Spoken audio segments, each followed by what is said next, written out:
Hello, hello, and a very warm welcome back to the English Code Lab podcast. This is our third episode, and I'm your host, John. Absolutely thrilled to have you join me once again. If you're tuning in for the first time, a special welcome to you.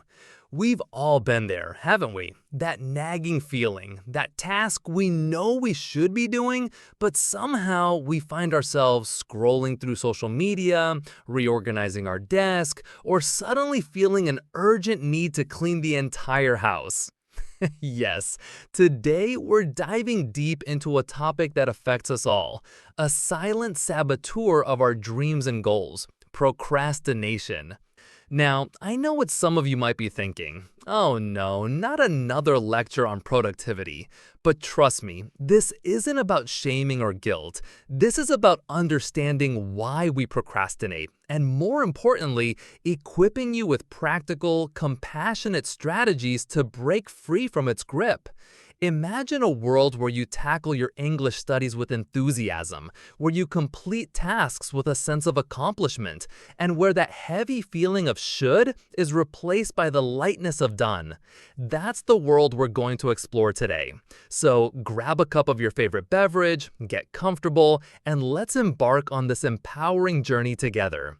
You might be surprised at how much more you can achieve, not by working harder, but by working smarter and understanding your own mind. Let's get started. Before we dive into the core of today's episode, I want to take a moment to express my sincere gratitude to all of you who tuned into our previous episodes.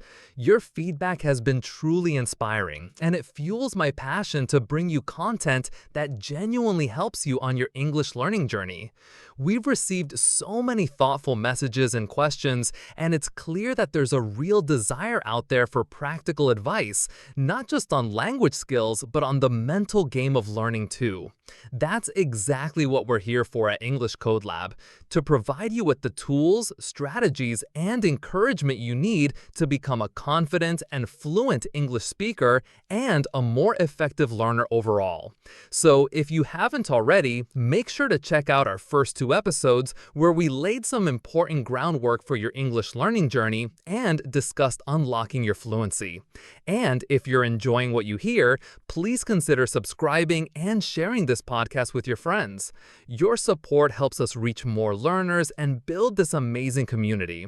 Now, without further ado, let's get into today's topic: conquering procrastination. What is procrastination, really?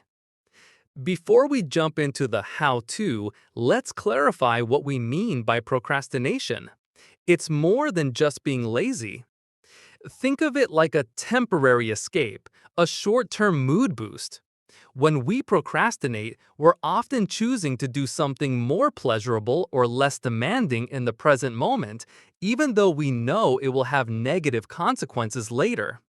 It's that internal battle between our present self, who wants comfort, and our future self, who wants to achieve goals. It's not a character flaw. It's often a coping mechanism for dealing with uncomfortable emotions associated with a task: boredom, anxiety, frustration, or even fear of failure. We put off tasks not because we don't want to do them, but because we don't want to feel the negative emotions associated with starting or completing them. And that, my friends, is a truly insightful realization. Let's elaborate on this a bit. Imagine you have an English essay due. Instead of starting, you find yourself cleaning your room, checking emails, or watching a random video. The immediate relief you feel is powerful, right? But then the deadline looms closer and the stress intensifies. This cycle is what we want to break. Procrastination isn't about time management, it's about emotion management. It's about learning to tolerate discomfort and take action despite it. When you understand this, you can approach the problem with more compassion for yourself and more effective strategies. It's about recognizing the triggers and developing healthier responses. This is what we're aiming for: a more proactive, less stressful approach to your English learning and life in general. Tip 1. Break it down. The power of tiny steps. This might sound simple, but it's incredibly powerful. One of the biggest reasons we procrastinate is that tasks feel overwhelming. When a task seems too big, our brain says, nope, too much effort. Here's how to make it manageable. The 2-minute rule. If a task takes less than 2 minutes, do it immediately. This could be looking up a new English word, sending a quick email, or reviewing a flashcard. This builds momentum and reduces the mental burden of small, lingering tasks. You'll be amazed at how many things you can tick off your list in just a few minutes throughout the day. It's about making starting easy, almost effortless. This rule helps you overcome the initial inertia that often leads to procrastination. Chunking. Break larger tasks into smaller, more manageable chunks. Instead of study English for an hour, try review vocabulary for 15 minutes, then practice speaking for 15 minutes, then read an article for 15 minutes. Each small step feels less daunting and more achievable. This creates a series of small wins that motivate you to continue.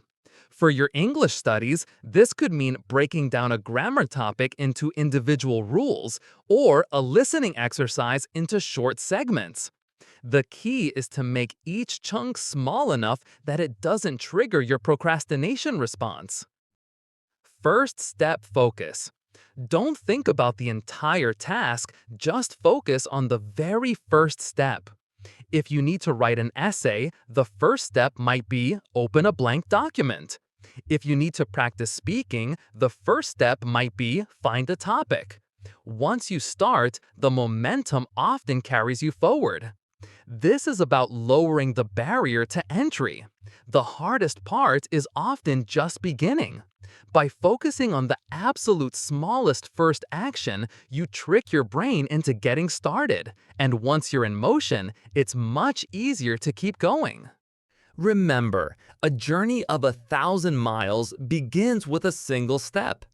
By breaking down your English learning goals into tiny, actionable steps, you're not just making them less intimidating, you're building a powerful habit of consistent progress. It's like building a wall brick by brick. Each brick is small, but together they create something substantial. The more you practice taking these tiny steps, the more natural and automatic it becomes, and the less power procrastination will have over you. Tip 2. Understand your why, connecting to your motivation.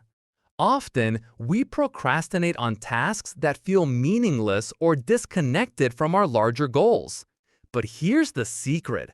When you connect the task to your deeper values and aspirations, it becomes much easier to tackle. So, how can you tap into your intrinsic motivation? Visualize success. Before you start an English study session, take a moment to visualize yourself speaking fluently, understanding native speakers, or achieving your language goals. How will that feel? What opportunities will it open up for you? This positive reinforcement can be a powerful motivator. When you can clearly see and feel the benefits of your efforts, the immediate discomfort of the task becomes less significant. This isn't just wishful thinking, it's a powerful psychological tool to align your present actions with your future desires. Identify the benefit. For every task you're putting off, ask yourself, what's the benefit of completing this? For your English learning, it might be, I'll be able to travel more confidently, or I'll get that promotion, or I'll connect with more people.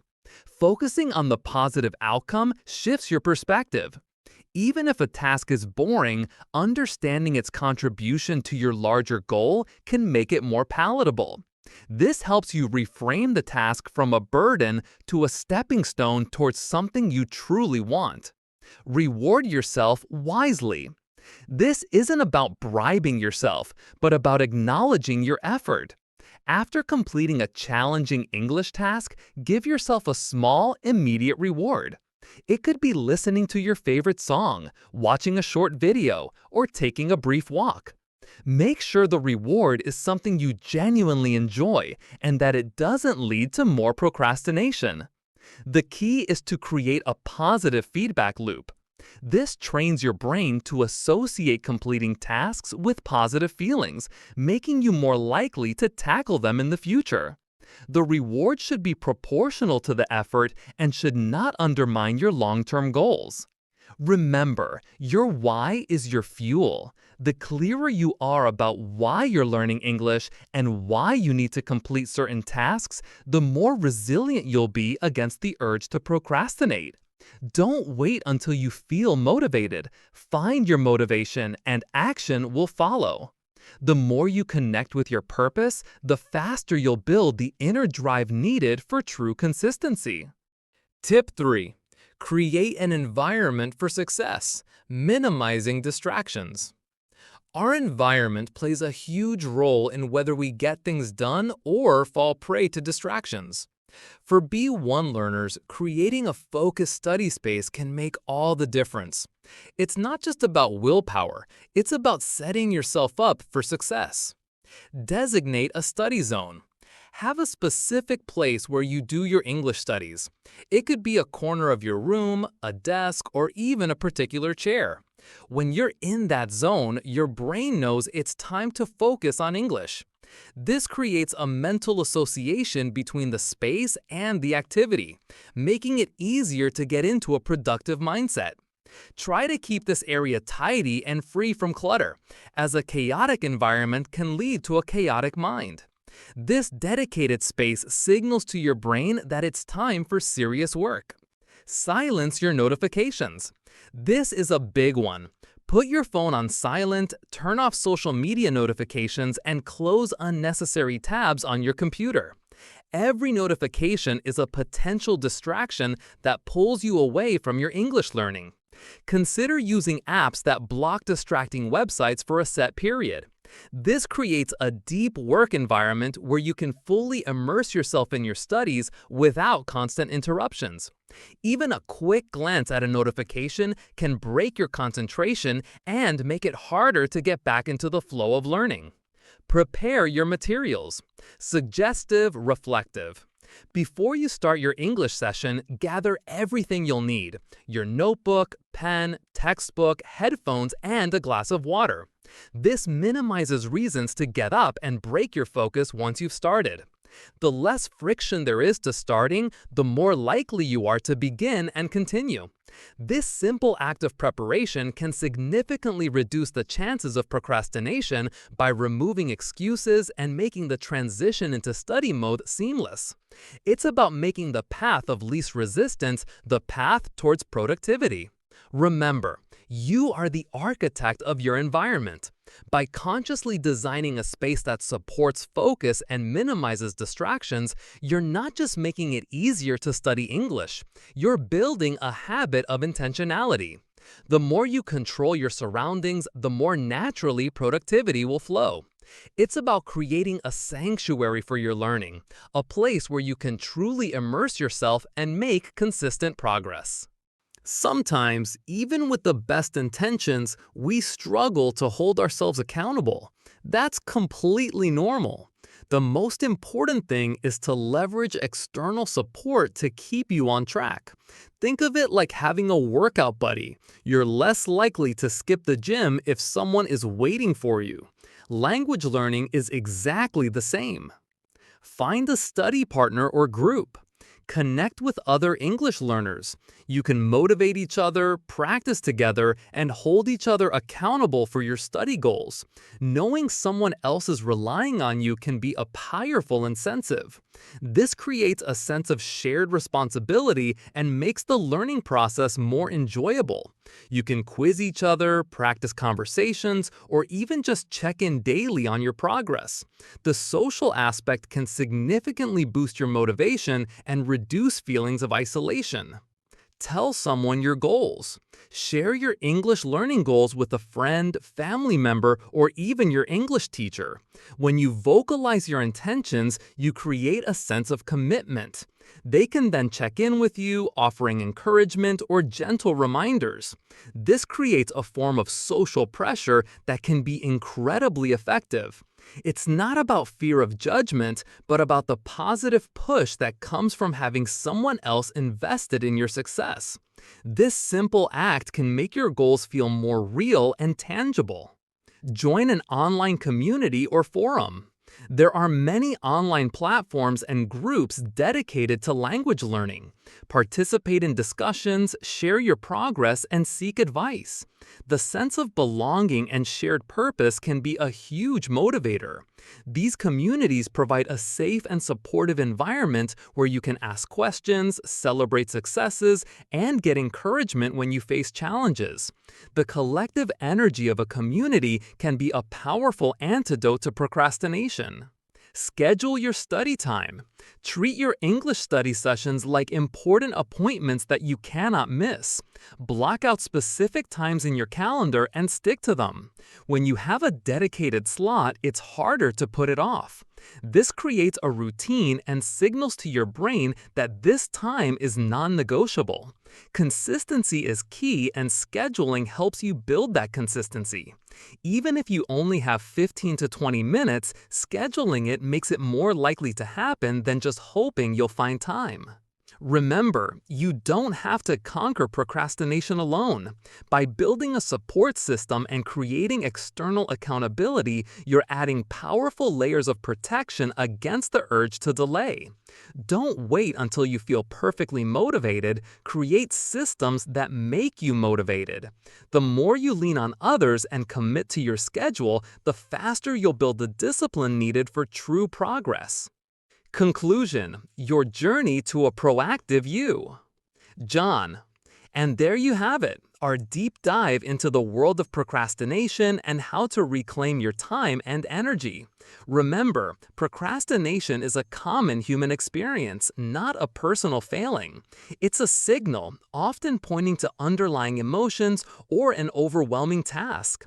By understanding its roots and applying these practical strategies, breaking tasks down, connecting to your why, creating a supportive environment, and leveraging accountability, you can transform your approach to English learning and indeed to life itself. Every small step you take, every time you choose action over delay, you're building a stronger, more confident version of yourself. You're not just learning English, you're mastering the art of self-discipline and intentional living. And that, my friends, is a skill that will serve you far beyond the classroom. Thank you so much for tuning in to the English Code Lab podcast. I truly hope today's episode has given you some valuable insights and actionable steps to conquer procrastination in your English journey. Your dedication to improving your English is truly inspiring, and I'm here to support you every step of the way. Before we sign off, if you've enjoyed this episode and found it helpful, please do me a huge favor. Subscribe to the English Code Lab podcast wherever you're listening. Your subscription helps us reach more learners just like you and grow our amazing community. And if you have any questions or topics you'd like us to cover, don't hesitate to reach out. Until next time, keep learning, keep practicing, and keep conquering those goals. This is John, signing off from the English Code Lab. See you in episode 4.